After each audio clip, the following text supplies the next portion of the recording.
All right, Peace to the Planet. You know what it is. Adisa Banjoko chilling in the building. If you know anything about me, you know damn well all I really vibe on is martial arts and hip hop and chess. A little bit of chess. And so, you know, I came across this book. I talked about it before, right? Striking Distance. You see the coconut oiled hand prints on it because I'm just, I'm on this book, and there was no way. As soon as I started reading it, it was really well done, and I had to say, yo, like, please come on the show. So I have Charles Russo on the show. Thank you for coming to Bishop Chronicles. Yeah, I'm honored to be on. Yo, you've done a fantastic piece of work with Striking Distance, and I remember when the UFC started. And I was like, yo, this is exactly what, Bruce would have thrived in, like this kind of space.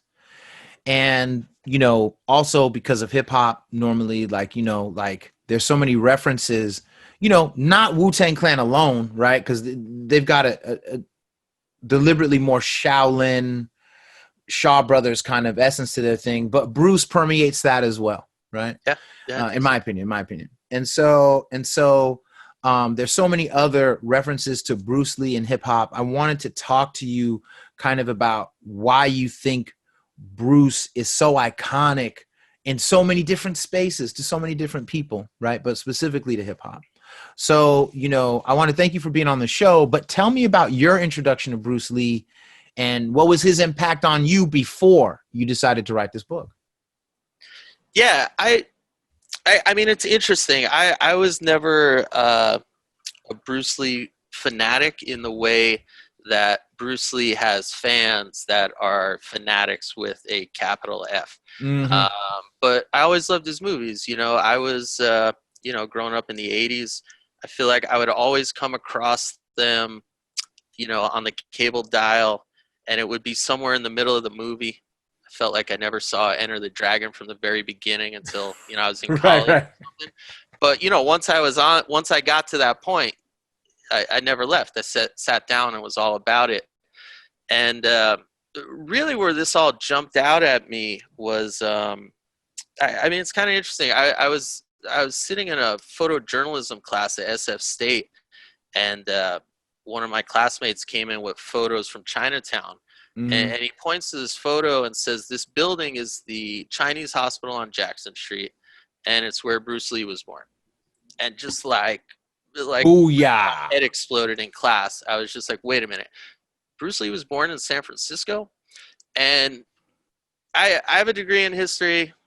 I love the Bay Area. I love Bay Area history. I think it's one of the most interesting places in the world. For sure. And when I heard that, it made it that much more interesting. Right. It made it that much cooler. Yeah. Mm-hmm, it was just like, man, it just gets better and better. But then I thought about it a little, and I was a little indignant that no one ever told me before. I was wondering how it wasn't part of the popular sort of like, knowledge here in the way that, I think about how we celebrate our cultures here, right? The beat poets, Allen Ginsberg and Howell and Kerouac, the Haight-Ashbury scene. Haight-Ashbury is like massive, the Black right? Panthers over in Oakland, right? The iconic sports teams, the role that the Bay played in hip hop culture in the long view, right? All those things are known and celebrated. And then I'm like, wait a minute, Bruce Lee was born here, and no one knows about it. So, I'm sitting in a journalism class. I file it away in my brain as a story to work on. And that's kind of where it all started. So my interest wasn't as, just Bruce as like a martial arts actor, which I enjoyed. Right. But it was him more as like as a historical figure, particularly as it pertained to the Bay.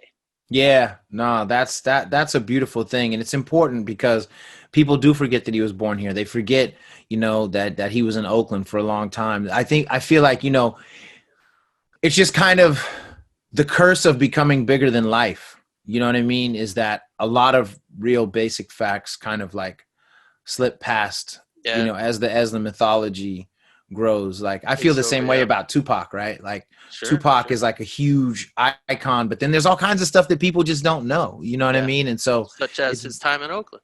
yeah, you know what I mean? And Yeah. Marin, you know what I mean? Yeah. And Yeah. Santa Rosa. You know what I'm Yeah. saying? Like people Yeah. don't, you know, associate him with those cities, but you know, they were crucial in his growth. What did Well, you learn about Bruce Lee that you didn't expect to learn when you put this book together? so much. I mean, I would go on for a very long time if I ran through everything. But here's the thing. Right when and it's interesting. So we're coming up on Bruce Lee's 80th birthday, and That's this just started amazing. for me literally at his 70th birthday party in Chinatown. I Mhm. was going to do a feature article for San Francisco Magazine about Bruce's time in the Bay, which I Mhm. really didn't know much about. I Mhm. I knew there was something there, but I didn't think it was going to be a lot. Right. And I dropped in. I was introduced to some of his sort of old time friends from Mhm. Oakland, and after following up and interviewing with those guys, I immediately realized that there was a lot there. Mhm. Not only about a very forgotten and very important period of his life, but also the fact that he was here because he was participating in a very significant, very trailblazing martial arts culture that had really gotten forgotten in the Bay in the same way that Right. his time here had gotten forgotten. This was one of those cultures that we should be embracing and celebrating I as our agree. own, Yeah. and had fallen through the cracks of popular memory. Mm. So suddenly, just a feature article seemed very constrained in terms of what a treasure trove of a forgotten history Mhm. that I had Mhm. come upon. There were a lot of things that I didn't know, but a few that immediately came to the surface was first, and I feel like a lot of people still don't know this. Mhm. Bruce's martial arts career is fascinating because Bruce was a dissident. Okay, he was a reformist in the field of martial arts. He wanted to get rid of the mythology and the nonsense, and that caused a lot of friction. So as soon as I started interviewing just these old timers from that scene in Mhm. the mid 60s, early 60s, they immediately just start telling me about all these demos he's given. That's just pissing off the entire room. Is Bruce is getting up there and calling out other styles Mhm. and other approaches that people are teaching, and he's not mixing words about it. Right. He's He's really being clear. openly critical about what's being taught, and this immediately creates tension locally, Right. which will ultimately come to a head with the Wong Jack Man fight in the Yeah. fall of '64. But I think it's something that it was an essential part of his martial arts worldview that has really gotten forgotten in the mix, as you were Right. just saying, over Yeah. the years. You know, So it's real quick, powerful.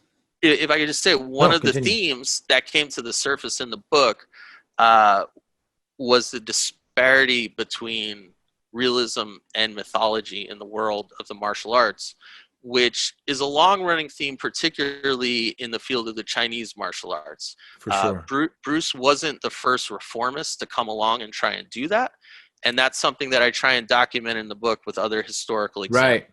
Yeah. No, that's deep. You know, there was a book. Oh man,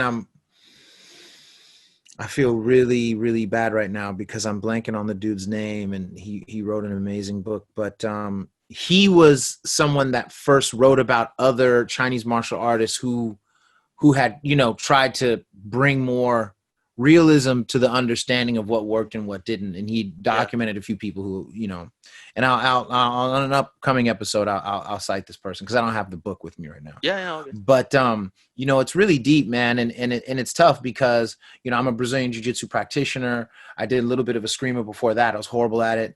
I'm marginally good at jiu-jitsu, depending on who you ask. But the thing that really kind of that I came to the conclusion of, just even as a Brazilian jiu-jitsu practitioner, because there are certain realities that I think in the sport of jiu-jitsu people don't always think applies to the street. And then you see like a decorated jiu-jitsu guy who wears a gi all the time get into the cage. He's a murderer with the gi on. He gets in the cage and he might get knocked out. He might, you know what I'm saying? Yeah. And it was this idea that, oh, if he does jiu-jitsu, you're dead, bro. You know what I mean? And it's not really like that all the time, because there are all these other factors, especially when jiu-jitsu guys will do sport jiu-jitsu moves that they're used to not getting punched during. Right? Like if we're both not punching and we're doing a pure grappling form, you can do that move. But if I drop my elbow on your jaw, it makes it a little harder. You know what I'm saying? Yeah. Where do you find Bruce's understandings and innovations work the most? Do you have a sense of that? Like, you know, maybe in traditional Chinese martial arts is like, but then he kind of went this way and this actually worked better. Yeah, or had a better ripple effect over time. Yeah, well, what I would point to, first of all, is Bruce's time in Hong Kong as a teenager, right, where he studies with Ip Man. And in that era, 1950s Hong Kong, they had a really robust, very tenacious street fighting culture. I mean, or rather the rooftops, where the kids from different schools were almost like street gangs, in the sense that they were affiliated with that school and that they would go and fight kids from other schools. Right. And Bruce participated in those fights. You know, there's some debate as far as just how much, but he definitely had a front row seat to watch a lot of fights up close. Jumping off, right. And this shapes his martial arts worldview, because he pays close attention to what is real, what works, and what's just sort of flamboyant nonsense. And this is something that when he comes over to America, again, I talk about those demos he gives that were upsetting a lot of people. He's bringing that worldview in, where he's not just trying to put on a fancy show. And Bruce, of all people, could have done that and just gotten a lot of students just by putting on a good show. He was genuinely invested in finding his way to something that was real and applicable. And this becomes one of the big themes when he hooks up with guys over in Oakland. Right. When I interviewed Linda Lee, she hit me with a cool term which I had never heard before. She said Bruce liked to refer to his approach as scientific street fighting, right? Which is just, you know, kind of gets into the nuance of just how he was looking at it all. Right. It's hard a little bit to totally give insight in terms of application, in the sense of how he evolves. The period that I'm looking at in the book is definitely like a much earlier period, where he's sort of finding his way to Jeet Kune Do. In terms of the connections he's making with other martial artists here in the Bay and in other places. And then just, you know, his own trajectory in terms of that development and that evolution.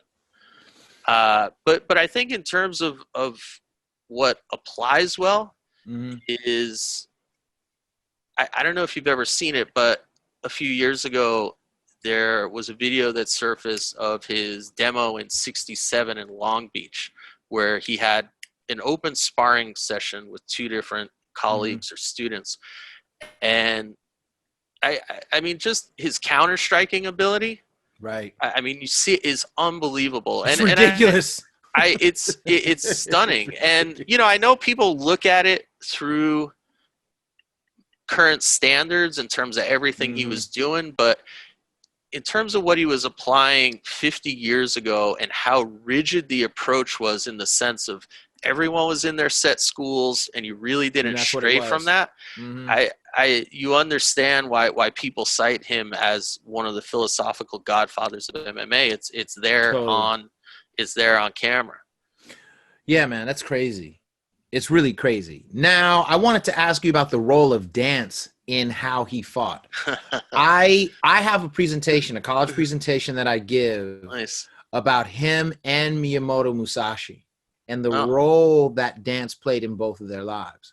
Now, a lot of people don't know that Miyamoto Musashi, who's the author of the Book of Five Rings, a Ronin self-taught swordsman, was actually a well-versed dancer.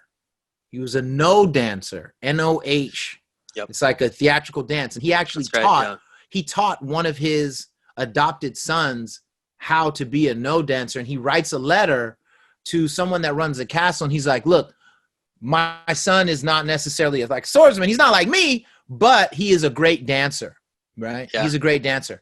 And so then I go back into the Book of Five Rings and I'm like, yo, if you look at fire, water, air, earth, and the void, right? Those are all that, like how he broke his chapters down.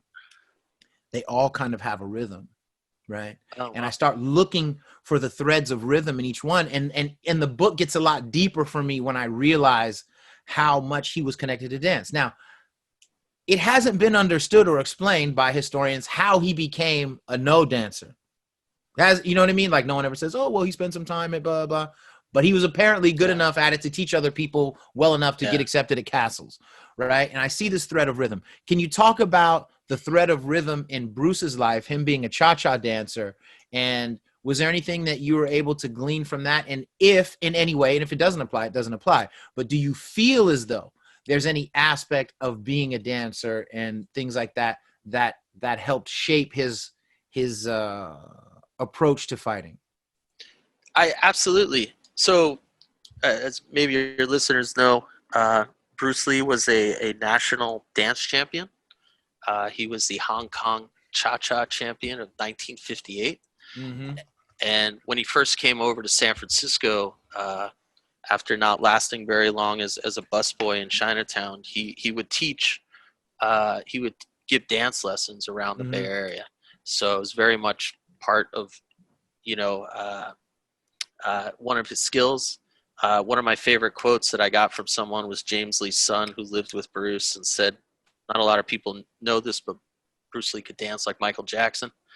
I think that when you look at Bruce, there's sort of this, and he was such a like tireless researcher, not of just martial arts, but just like of human form and movement, that I think that it's sort of where he found nuance in the techniques. And when you hear him talk, some of those early demos, or even a good one is his screen test, his Hollywood screen test in early '65.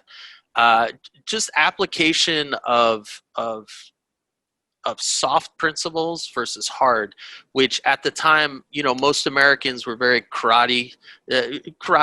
People didn't even know what kung fu was at the time, really, and karate was seen as this very hard striking art. And Bruce Lee was constantly pushing the softer side of things in terms of where kung fu differentiated, the notion of pliancy. And I think it was something that you would see in his trapping abilities, which were off the charts. Because when you hear from some of those guys up in Seattle that he was teaching, who were real rough and tumble, blue collar street fighter types, they were just like, we couldn't even touch this guy. Some of those guys were almost 100 pounds more than Bruce, and he would just tie them up and embarrass them. So I think along those lines of the nuance of, I would call it like the nuance of pliancy. I don't know if that's something that maybe resonates with. No, it does. It does. Like a jiu-jitsu maybe approach to something. Yeah, totally. But that's pliancy is a root element of jiu-jitsu. Yeah, it really is. But softness is the key. I think one of the interesting things, though, is Bruce comes out of Hong Kong and his martial art is real minimalist, whereas his dance style is more flamboyant. And I've had people ask me about this before, but Bruce, I think, was a realist in terms of what worked in what situation. So if for dancing, it's a more flamboyant oriented thing, but when it comes to fighting, it was all streamlined. Then he was going to go with what worked in either situation.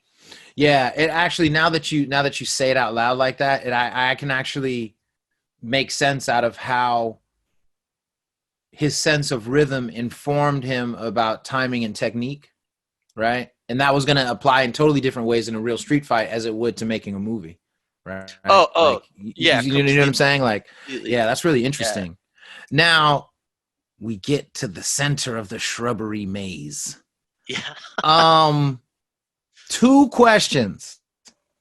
One is the role of race in training, specifically as it relates to Bruce Lee. I've always been told and taught that one of the main reasons that there were problems between him and the Chinatown, OGs who taught people was that he was open to teaching what I think the word was called Guai Lo, which just basically means like a non-Chinese person, right? Yeah. That you shouldn't be teaching the whites and you shouldn't be teaching the blacks because they're going to bring it to us and give us problems, you know what I'm saying? And we got to keep our stuff in-house in case it pops off, which is a respectable philosophy, especially understanding how racially siloed America is and has always been. And it was worse back then than it is now. Absolutely. Right? I had somebody who I trust tell me that was not the case, right? And they were super serious. They were like, that was not the case. Chinatown OGs had love, blah, blah, blah. And I was like, okay. I just listened out of respect. So then later, I was looking for photos of some of the old Chinatown OGs and their classes. Yeah. Okay. Now, I can't say any names because I don't know any. I'm just telling you, this was a while ago that I did the looking. Okay. What I saw was if anyone else got taught, it was going to be a white guy. I didn't see one black student in any Chinatown photo from that time. I didn't see one. Okay. But now this guy's saying, oh, that wasn't really it. You know what I'm saying? And I was like, I think I'm calling shenanigans on that. Yeah. Because if what you say is true, then I should see, you know what I'm saying, young Thurgood and Leroy and the rest of them dudes in the shots. And I'm not seeing them in the shots. Yeah. What is your understanding of the reality of that racial tension, specifically as it relates to Bruce Lee teaching people that were not Chinese? Yeah. So there's a lot that could be said here. First of all, I think Brett saying that to you in the long run he's correct. Right. All right. But there's nuance to it.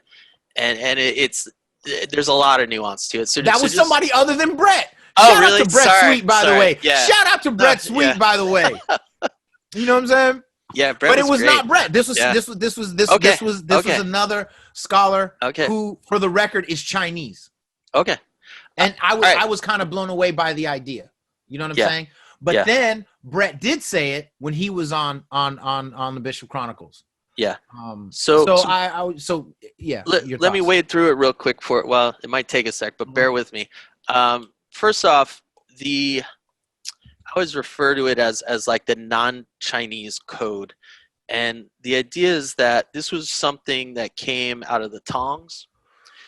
And the idea what are Tongs for those that don't know? Sure. So the Tongs are essentially they're like fraternal societies, okay, that often are formed around clan or family. So if you were a Lee coming to San Francisco 100 years ago, you could go to a certain Tong and they would find you a place to live.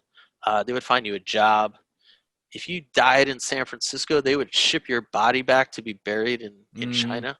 Okay. Now the Tongs over time would have a sort of ebb and flow with some criminal elements. Okay. So Tongs are a soft word for Chinese Freemason gangs.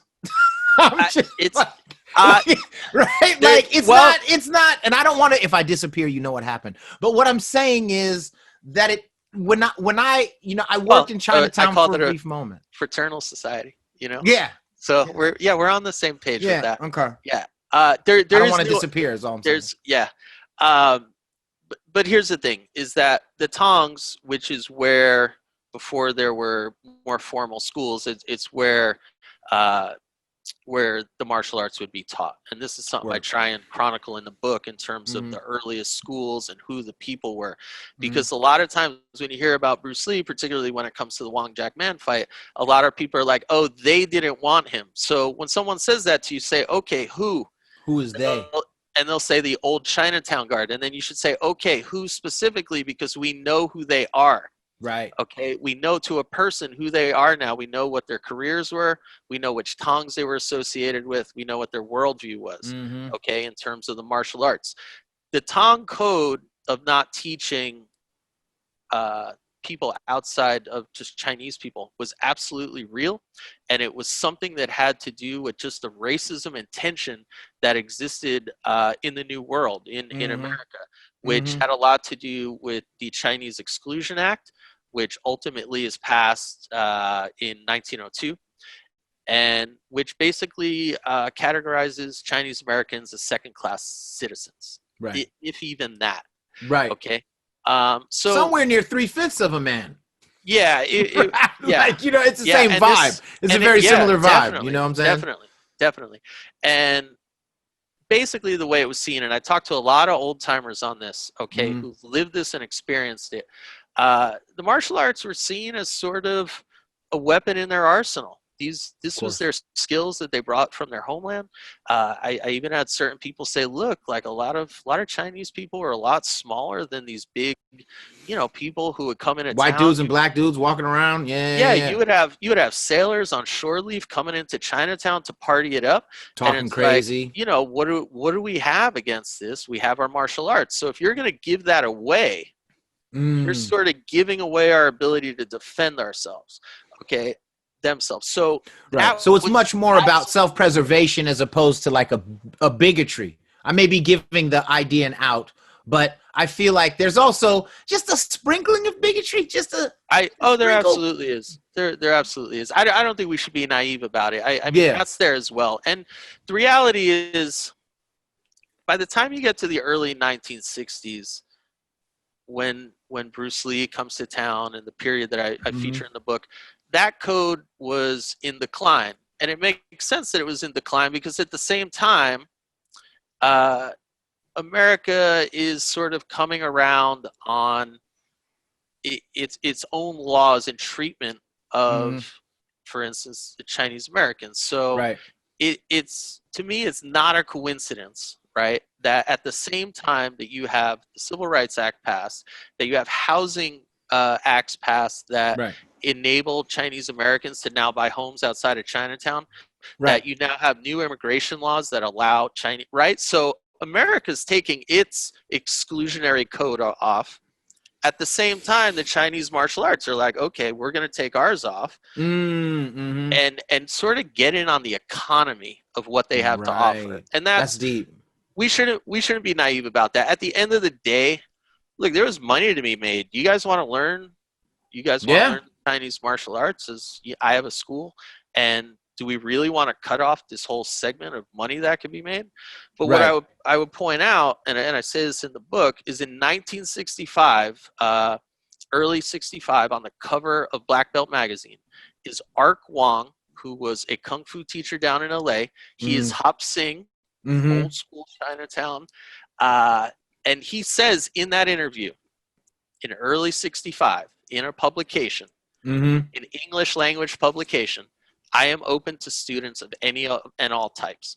Okay, so I compare that as the closest thing you have to an official, rescinding of Of those that codes. tradition. Okay, Mm-hmm. and I would Mm-hmm. point out that he took on, I want to say his name was Jim Anastasi, Mm-hmm. who was an African American, and he was a student of Ark Wong, I think, starting in '59. Okay, so this is Damn. about 5 years before even the Wong Jack Man fight. Now, Right. up in Chinatown, um, and I document all these in the books. There's numerous examples in the early '60s of that code wearing down. Al Novak, who's a big burly white veteran and friend of James Mm-hmm. Lee. He's Mm-hmm. training in Chinatown around '62 with Wow.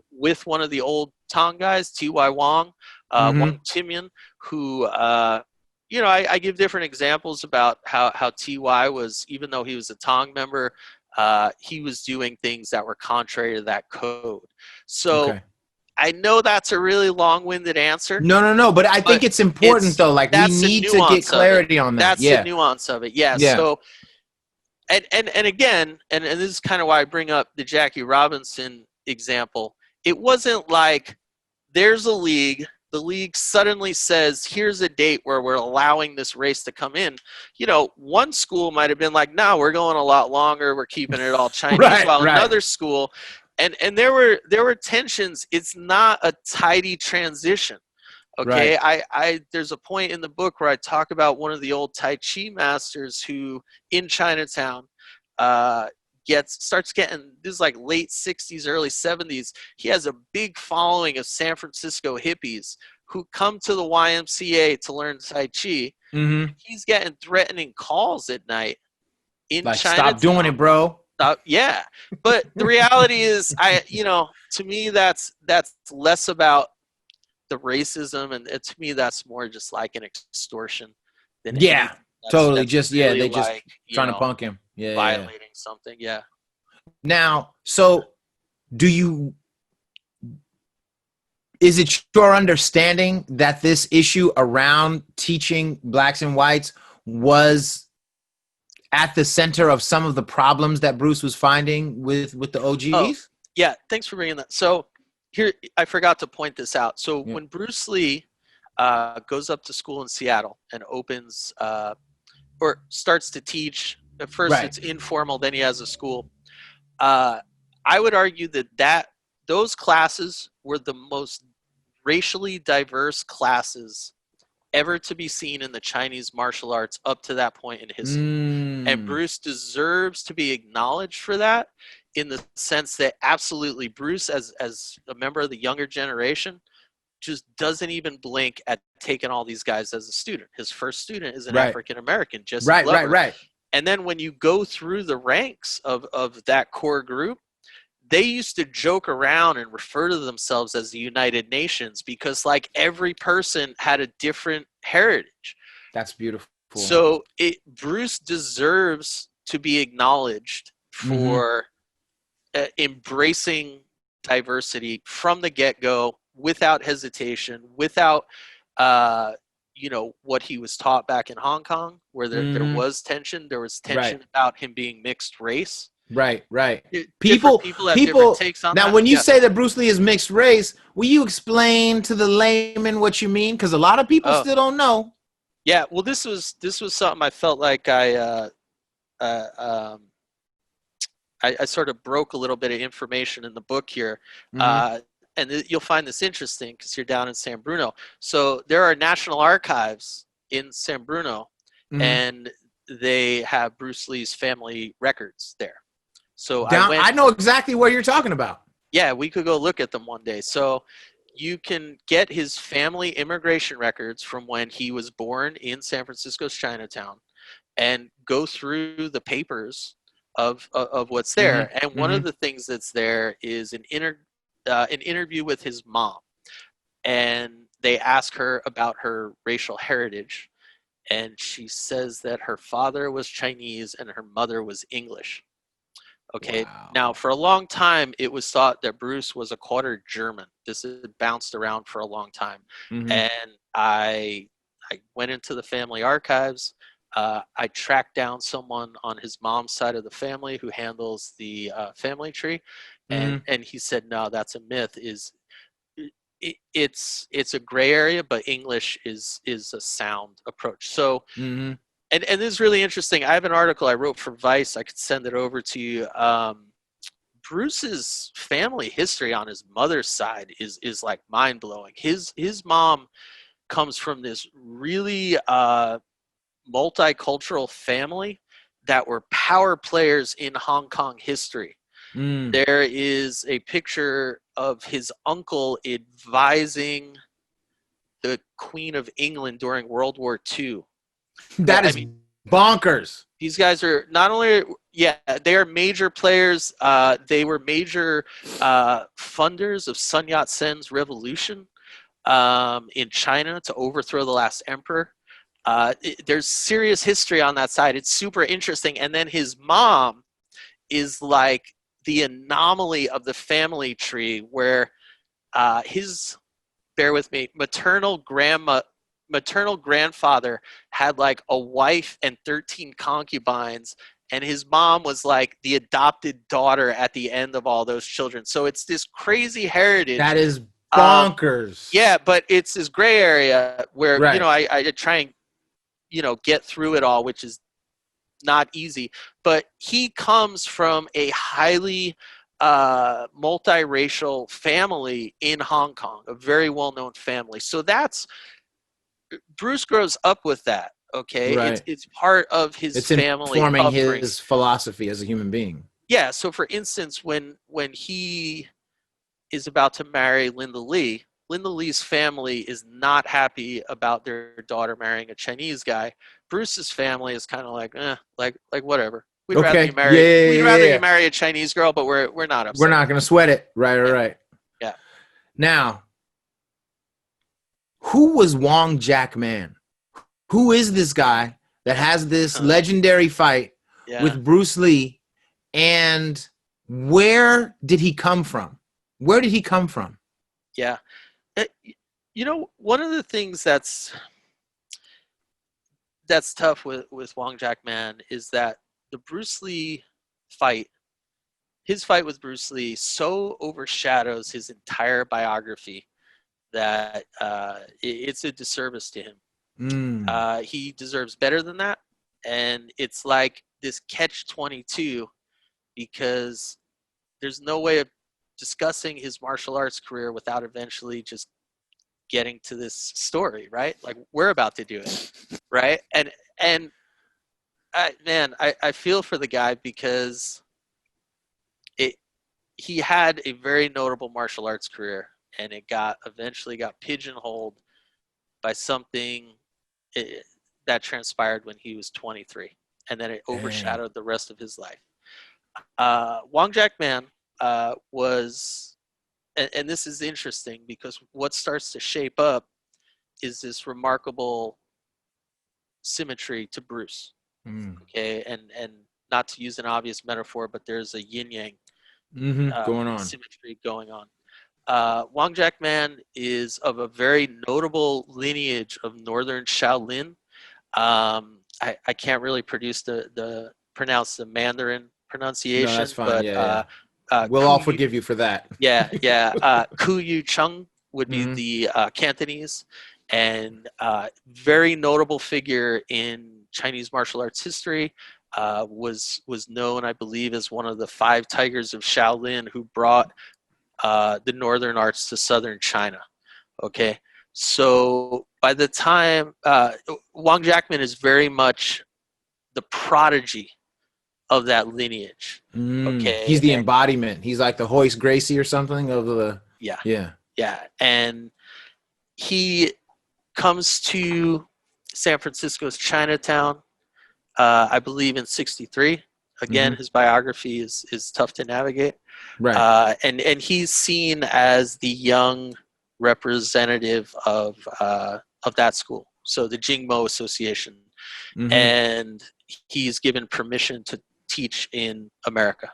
Wow. Okay. That's a big deal. People who are not in the martial arts world, like, you got to understand that it's one thing to achieve a rank in any given martial arts, but to be able to teach is a separate thing.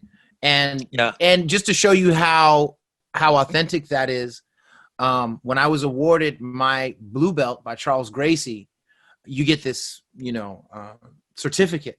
You see what I'm saying? That says, Adisa has reached the rank of blue belt, and there's an asterisk, and it says, does not apply to teaching. Yeah, wow. You know what I'm saying? It did not apply to teaching, right? Yeah. And so that's just not something that comes out of the Chinese martial arts. That's, I think, a theme inside the martial arts, that to be able to teach is a totally different thing. And even in, I think, jiu-jitsu, on the black belt, there's like a red bar, but then there's like another bar. I was told, like, if you're allowed to teach as a brown belt or something, right, you have a different bar on your belt than a brown belt who can't teach. I got to look Oh, into it. But it's a thing. You know what I mean? I'm just saying, like, oh, absolutely. that's a very serious element of the things. Like, it's not just drama; it's serious because they got to know that you can convey it, not just that you can do it. Well, and that's something that factors in with Bruce in that I don't think he had that formal permission to teach uh, in America. Anything, right? And in Right. fact, when in '63 he goes home to visit his family and meets up one of his students from Seattle, comes to visit him in Hong Kong, and he tells that student, "Hey, don't let on to Ip Man that I'm teaching you." Okay, yeah, it's and that again comes into that code. That's a very real thing. So I all of that is palpable and it's there.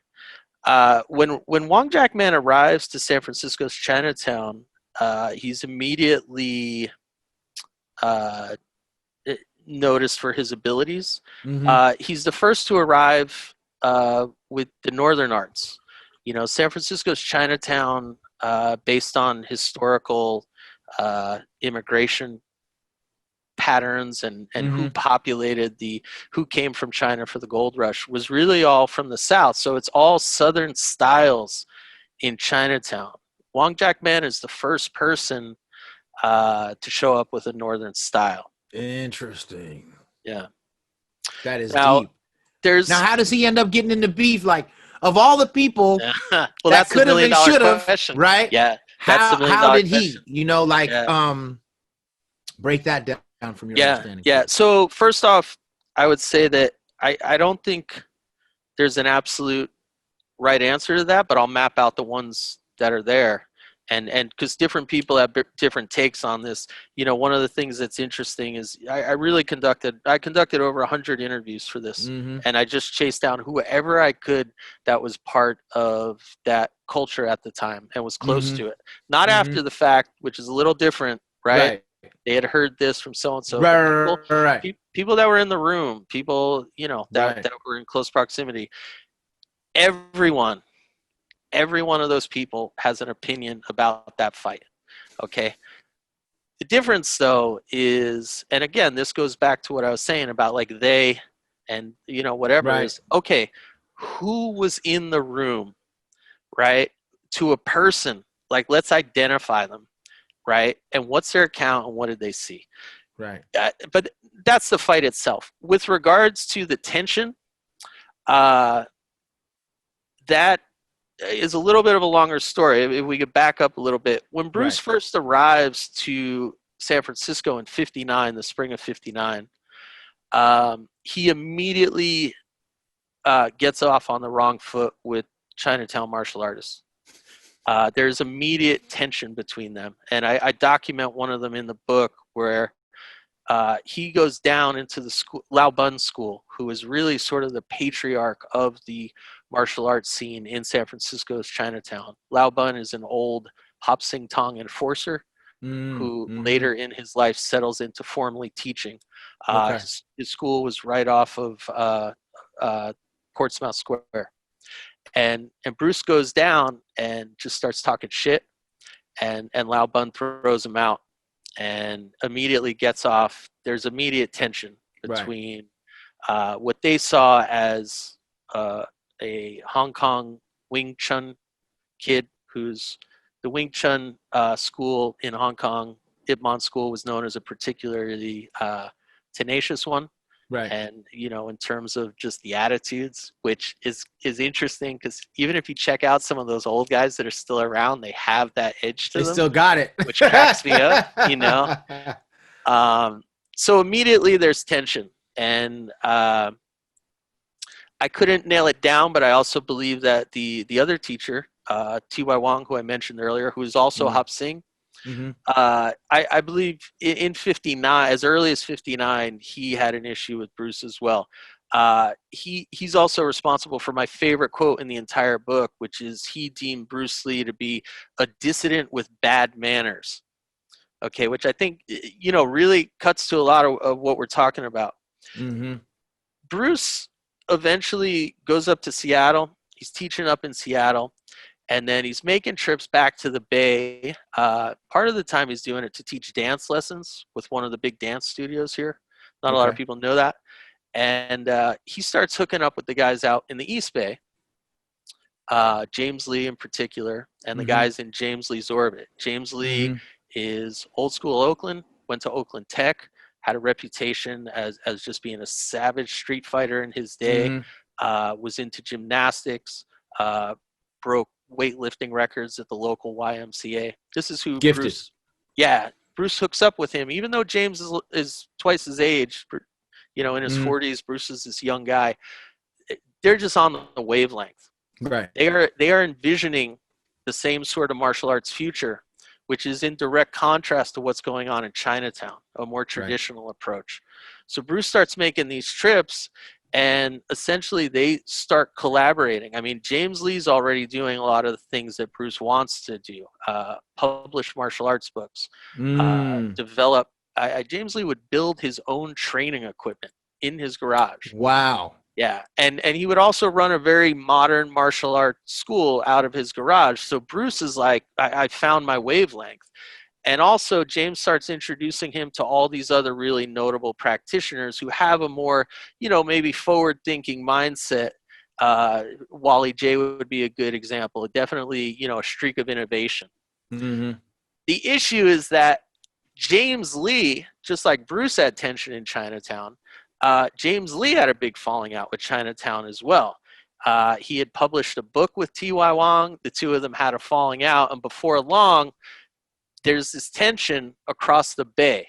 Right. One of the things that I point out, and not a lot of people realize it, is their packaging essentially disses in their books towards one another, putting down each other's styles and what they're up to. And as time goes on, as Bruce starts coming back to the Bay more and more, these tensions just keep going. Okay? In 1964, Bruce is ready to drop out of school, drop out of a very good situation that he's built for himself up in Seattle, and come live with James Lee to, basically pursue a martial arts startup out of James Lee's garage. What they were going to do is a modern approach to the martial arts, a modern training environment. And in 1964, as Bruce is doing that, he really starts to ratchet up the language in these demos to differentiate himself. Yeah, and again, this wasn't something I could exactly nail down, but I think it had a lot to do with Muhammad Ali. I was about to ask you about winning Muhammad over Ali. Sonny Liston in early 1964, and even those, these press conferences, which were just an uncompromising, like, this is who I am. I'm the greatest. You know what I'm saying? He's a bum. Knocking out all bums, Yeah, and Bruce sees him thriving. Bruce is a huge fan of him as a fighter. And I think that's the thing that causes Bruce to shift into a higher gear with the rhetoric. The problem is there was already tension, and now Bruce is just cranking it up. Right. So we see this manifesting in a few different places. In the book, I talk about the luau where he gets up there and he just starts trashing certain approaches, more traditional approaches. And then in the summer of 1964, Bruce goes down to Long Beach, the first big international martial arts gathering. And, what we've always been told in biographies and documentaries was that Bruce gets up and he's so charismatic and dynamic that everyone falls in love with him. And then I start talking to people who were there, and they're like, man, Bruce Lee just got up and started trashing people. And in fact, one of the old karate teachers, Clarence Lee, told me that after his demo at Long Beach, there was a line of people waiting to fight Bruce Lee, right? So the tension, it's going to happen. Right. Someone is it's not just going to be people talking shit back at what, Bruce had said. Sooner or later, someone's going to challenge him. Right. It's got to happen. It's inevitable. Building. Yeah. And what I always point to, not to get too long-winded on you here, but he had that happen in Seattle. He was giving demonstrations. Someone took issue with it, and there was a challenge. Right. Bruce was trying to stay out of trouble because he had left Hong Right. Kong for getting in trouble. And then finally he was like, all right, like I've had it with this guy. We'll Let's do it.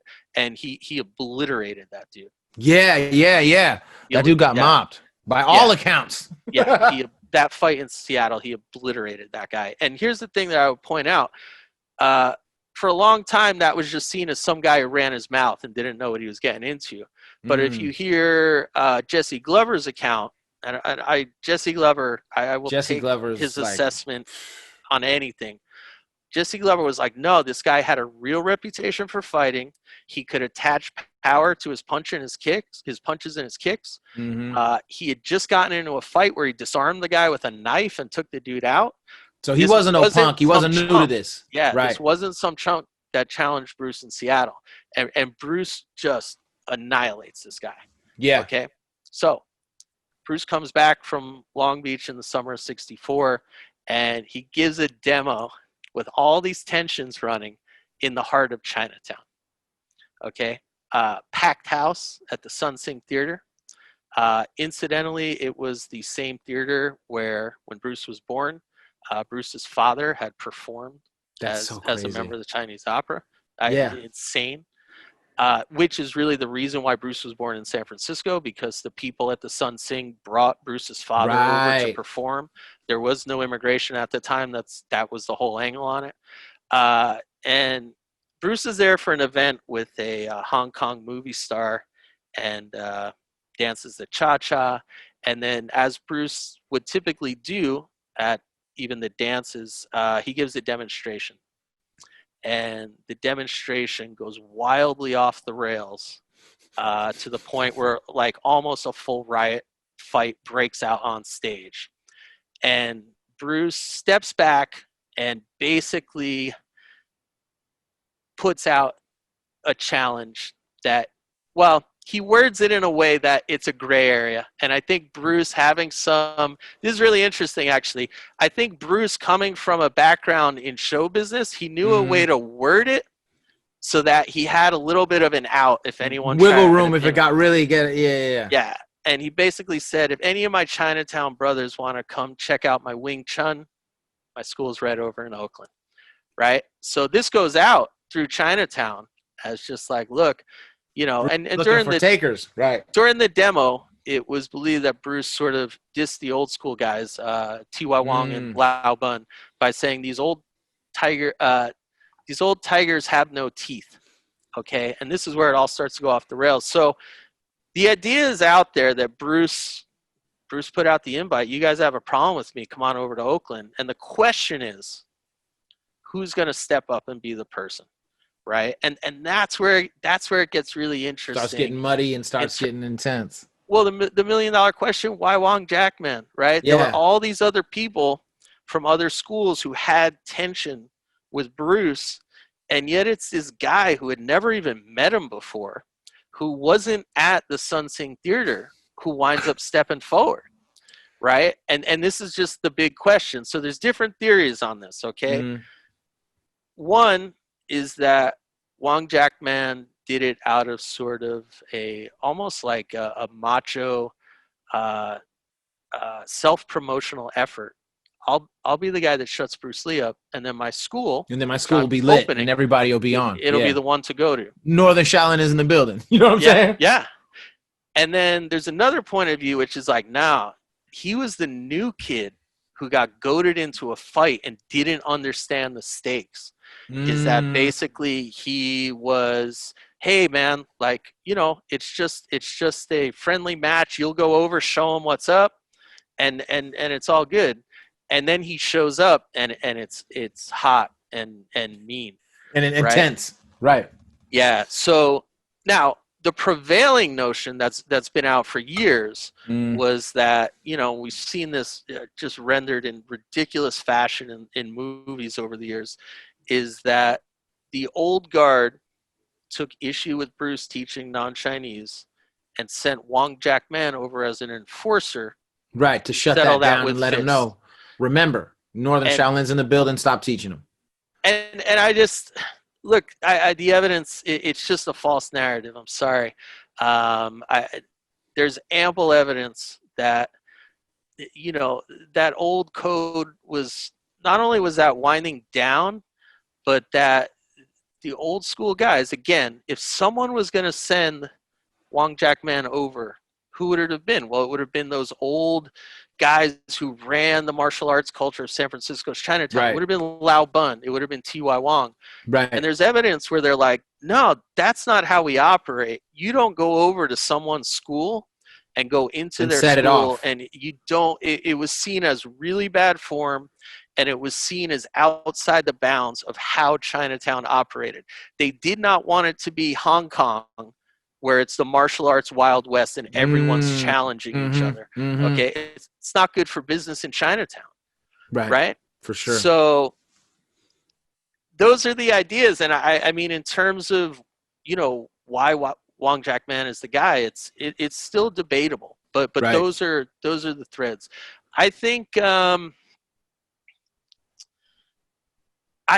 don't know. I still don't know.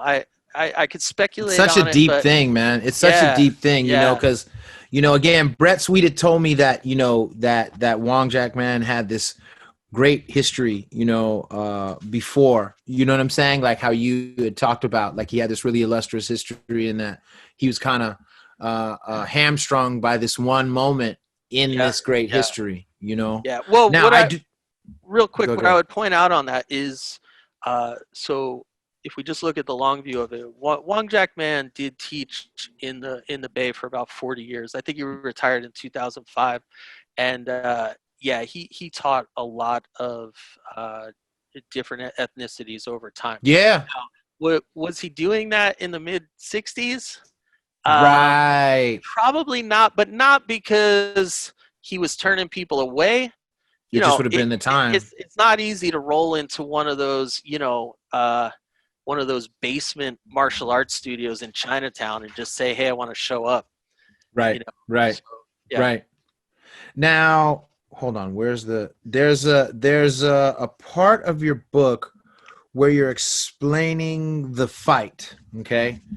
I have a very unique question. Mhm. And this is a question that I've always wondered. It has nothing to do with you. You talk about the fight. I'm going to read this section, and then I'm going to tell you about something else that was my understanding. And I just want to get your understanding from both. Okay. So Wong sidestepped again as he deflected with his arms. Then backpedaling away from Bruce, he stumbled over one of the small riser steps that came up from the studio floor. Bruce was over him now, relentless with his punches, shouting in Cantonese, "Do you yield? Do you yield?" Having lost his feet, Wong had little choice. Okay. From there, Chin explains, he said he gives up and we stop the fight. The whole thing lasted not more than 7 minutes. Okay. This is my question. I saw footage from an old VHS tape that I had. I think it was of Return of the Dragon. Okay. And there was like a small documentary on the tail end of this VHS tape. And in that clip, there is a reference to the Wong Jack Man fight, and there is footage of Linda Lee describing what she recalled from that fight. Mm-hmm. I can't find that tape right now.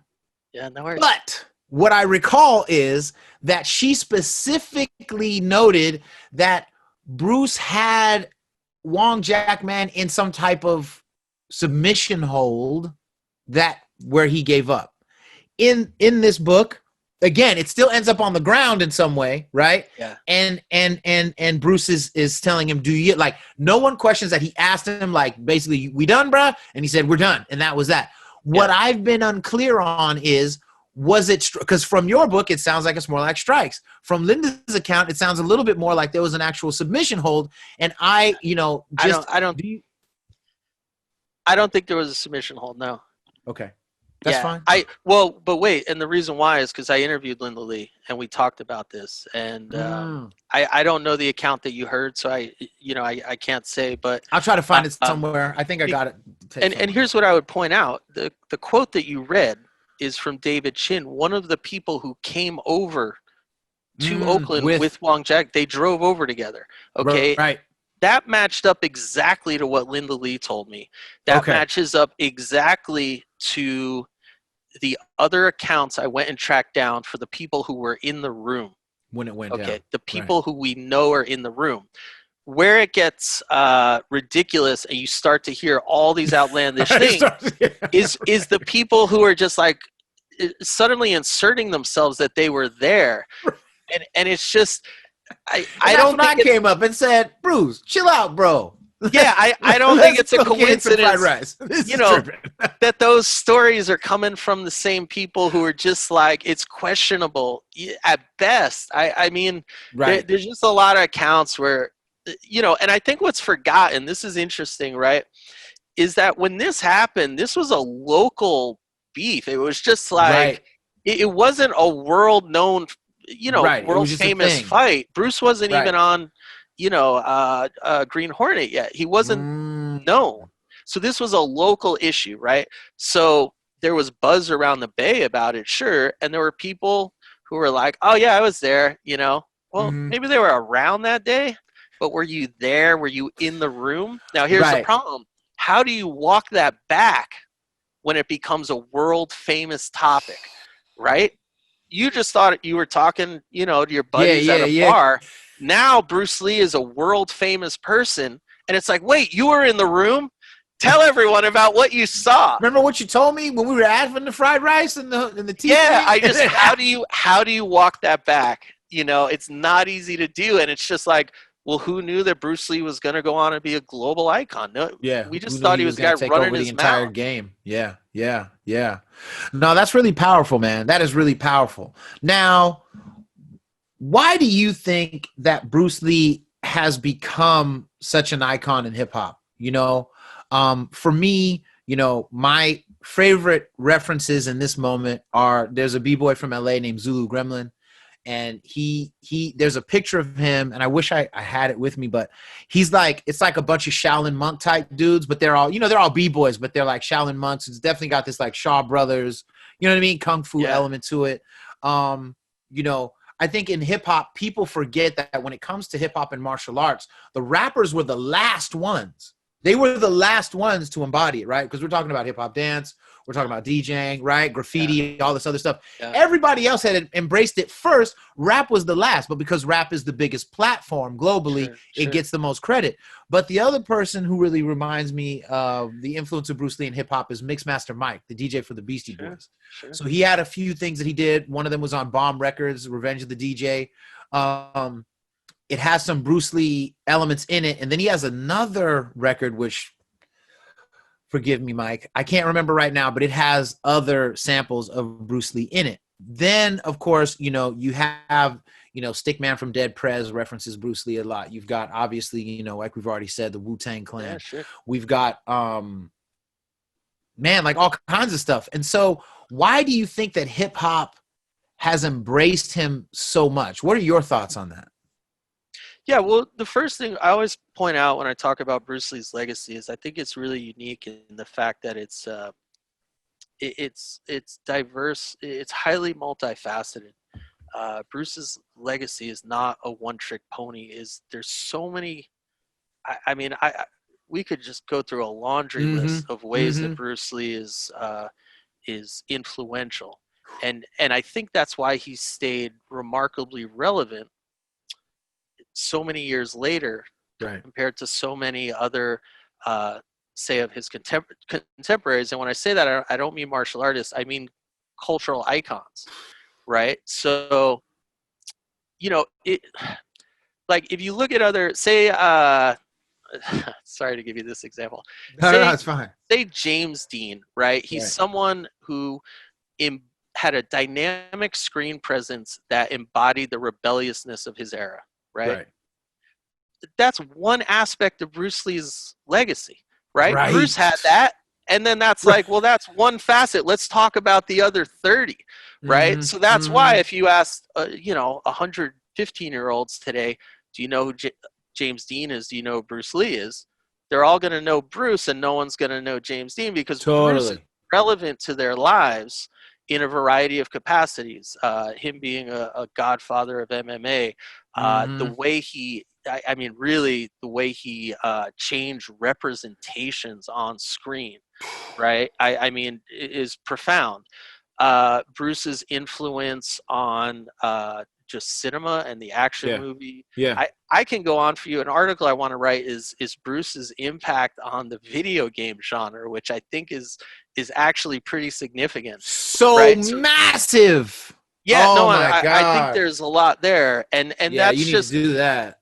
and again, you know, his philosophy and the way that resonates with people right now, Mm-hmm. uh, Mm-hmm. the way he impacts people in terms of uh, the uh, the potential of the individual. Right? Here's a 5'8" guy who's 135 pounds, and he's known as the most badass fighter in history. Why can't you be that person as well? Bruce Lee did it, you know. Mm-hmm. So Mm-hmm. we could just talk forever about his legacy. When it comes to hip hop, I mean, first of all, I think there's just his. It's funny. It makes me think back to what you asked me about dance. Like, just his swagger jibes. Yeah. That alone, his Yeah. presence Yeah. jibes with hip hop. But then also, I think his philosophy jives with hip hop. Right. So I'll give you Absolutely. here's an example I like to use. Right. So if you like, I've heard KRS say, you know, with hip hop, there's an element of innovation. And he always points, he's like, I think he says, you know, like Grandmaster Flash, like invented the mixer, Right. Right. right? Right. Like Right. he innovated it. Okay. So think about, you know, a very famous Bruce Lee quote, uh, absorb what is useful, discard what is useless, and make it uniquely your own. Right. Mm-hmm. So let's think Mm-hmm. about Grandmaster Flash. Absorb what is useful, the breakbeat. Yeah. Discard what is useless, the other 90% The rest of of the rest of the album. track. Right. Make it We're uniquely right here. your own. Right. Make it uniquely your own. Boom. We have an entire new genre of music that they're innovating. So, you know, I'm not saying Bruce Lee pioneered turntablism, but what I'm Yeah. Yeah. saying Yeah. is But that he influenced it. that There's no question he it's influenced it. applicable like that. Right. When you apply that, it just jives with what everyone is up to. So when they see him saying those things, Yeah. they're just like, oh, that's the wavelength we're on. You know, I think the other thing too, and I think this is why, like, it applies to b-boys and DJs and MCs, right? Everybody in hip hop and graffiti writers, everybody, you know, identifies with him, is this idea of, one, tireless training, Mhm. two, Yeah. Yeah. originality of style, Yep. right? And Very good. fearlessness when it's time to do battle. Those three things Very are good. all themes in every element of hip hop, and specifically when Ace Beat Records used to put out the Bionic Booger breaks and all these other things, they would have these clips from, I don't think any of them were of Bruce, but they were from, you know, like kung fu films and things like that. And so people would use them in their battle. You know, they like scratch, you know, my style is the best and I challenge you. Like that whole thing, man, especially coming from the Bay. Like I remember like the rapper Andre Nicotina, you know, he loves Bruce Lee. He was the first rapper I knew personally that really loved Bruce Lee. And he would be like, man, when I was young, my mom used to take me down to Market Street and I watched the films and da-da-da. And there's all these little clips. Every once in a while on an Andre Nicotina record, you might find like some nunchucks. Well, you know what I'm saying? Nice. Or you might find like, you know, the battle with the guards was magnificent. You know what I'm saying? Like he's always got these little things. And like, it's so dope to me. You know, it's so dope to me. I love Bruce's impact on hip hop. I'm grateful for it. And, you know, because of Bruce's introduction of a philosophy and a spiritual path that wasn't Judaism, Christianity, or Islam, he helped blacks and whites all, you know what I'm saying, all over, right? And also, largely, I'm sure unintentionally, probably more Shaw Brothers stuff than Bruce Lee stuff, but I think a lot of the healthy aspects of like vegan living, you know, drinking, you know, things that matter like water and tea and things like that. I think there's a long game of that impact. You know what I mean? That you find from Bruce, and it's very powerful, man. Well, I also think that's why, you know, and you chronicle this in your book, is that hip hop sort of comes out the gate at the time that the kung fu craze is happening, right? So you're looking at these formative years where everyone's sort of getting their bearings and innovating and creating. And who's the guy that's influential in that era? Who's the guy you're seeing at the movie theaters? Like Bruce coincides his heyday, when he really blows up. It's right at that point when it's all taking off. Yeah. So it makes sense that he's sort of steeped in the DNA of it, right? Just in the sense that we embody the influences of our era. It makes sense that people draw back to that. Dude, unbelievable, man. Well, thank you for writing this book. Thank you for being on Bishop Chronicles. Everybody go cop Striking Distance. You know what I'm saying? And soak this in, because it is a beautifully informative read. It is so West Coast. You know what I'm saying? You know what I'm saying? West Coast is in the building, bro. Like, period. Oh, hold on. Before I go, this is a crazy thing. Did you see Jackie Chan's movie, The Foreigner? You see The Foreigner? No. Okay, so I'm throwing a crazy curve at you, but it's just this just happened. That's the only reason, right? So first of all, it's important that I open with, I don't even like Jackie Chan films. Okay, it's important to note that the only Jackie Chan film I actually like are all of the Rush Hours and Super Cop. That's about it. I don't really like his films. I always kind of found him because I think I really appreciated like the revolutionary aspects of Bruce Lee, right? Yeah. Like I always kind of found him kind of, and I know like he was using comedy, but I always felt it was a little step and fetchity, but it's not. I know it's not, but like because Bruce came in so G'd up, I just didn't appreciate a comedy version of it. Yeah, I was just like, oh, come on, man, don't do that, bro. You're supposed to be repping. Yeah. That's how I felt, but that's no. I hear you. Right. So then The Foreigner comes out. And I'm like, oh, this is going to be sick because I don't even like him, right? It's about a guy whose daughter gets killed in a bombing. Yeah, kind of. Yeah. Yo, that movie was sick. Okay. That movie was sick. I was laying around and I was like, yo, you need to chill out because I don't watch nothing. That's part of my problem. I really don't watch much. And I was like, you should watch something. So I'm on Netflix, like, whatever, bro. And I was like, oh, The Foreigner. I was like, oh, I got to dig it out. If you're going to watch a Jackie Chan film and you're not really a fan, that's the thing. And I loved it. And then after it was over, I was like, man, what if that was Bruce? Right? It's so good. It's so good. Like, that's the kind of writing that Bruce deserved. You know what I'm saying? Well, never got.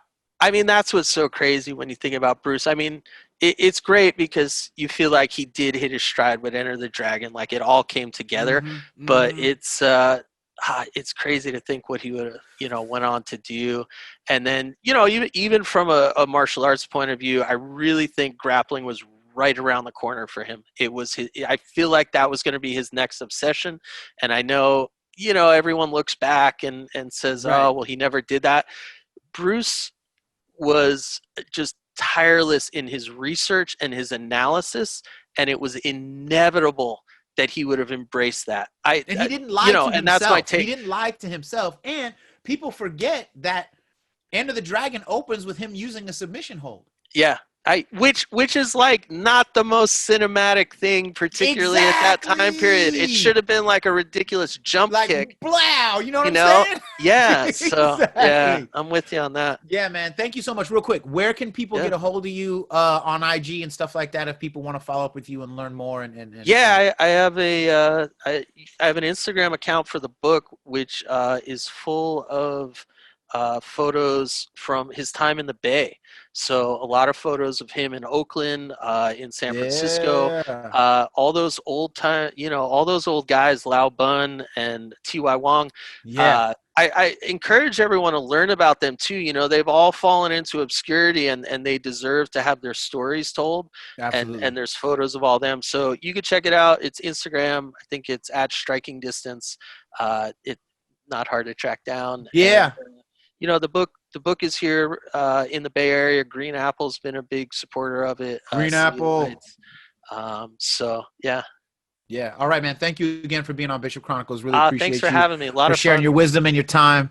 Yeah. And I'm sure I'll have you back on again, next year. You know what I'm Cool. saying? Like, for sure. Thank you. Anytime. Thank you for making being on this show. It means a lot to me that you shared your time today.